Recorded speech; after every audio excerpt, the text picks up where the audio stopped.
A shortage of food, water, and other supplies is threatening the safety of civilians in the Gaza Strip. The Israeli military ordered more than 1 million people to evacuate south ahead of a looming invasion. It's in response to Hamas's deadly surprise attack on Israel last weekend.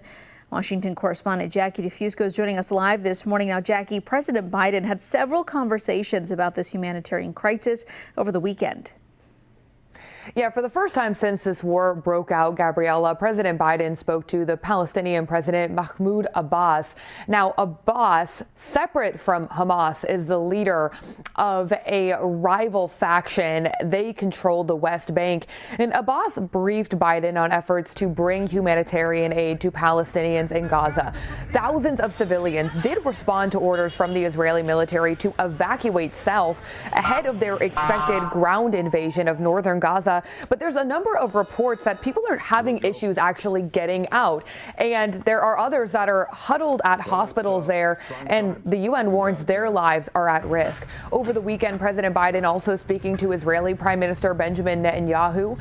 He affirmed his support, we're told, for efforts to protect civilians. And it's also a challenge that Biden spoke to at an event here in Washington, D.C. just last night.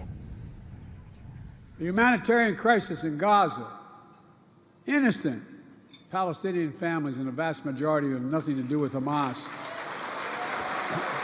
They're being used as human shields.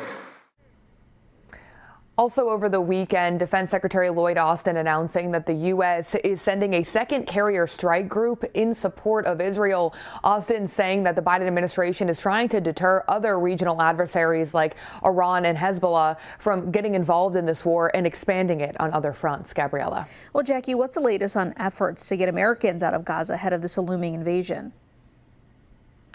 Yeah, just in the last several minutes, actually, the National Security Advisor Jake Sullivan was asked about this on CNN. He said that the Biden administration has told Egypt to open up this crossing that connects Gaza to Egypt that would allow Americans to get out. In fact, Secretary of State Antony Blinken is currently in Egypt talking to the president and reiterating that exact message. However, when they tried to move Americans across the border just yesterday, Sullivan's saying that Hamas posed some issues and actually blocked some folks from getting out. So this is certainly an active situation. It's not entirely clear if those efforts will be effective today, but the Biden administration says they are trying.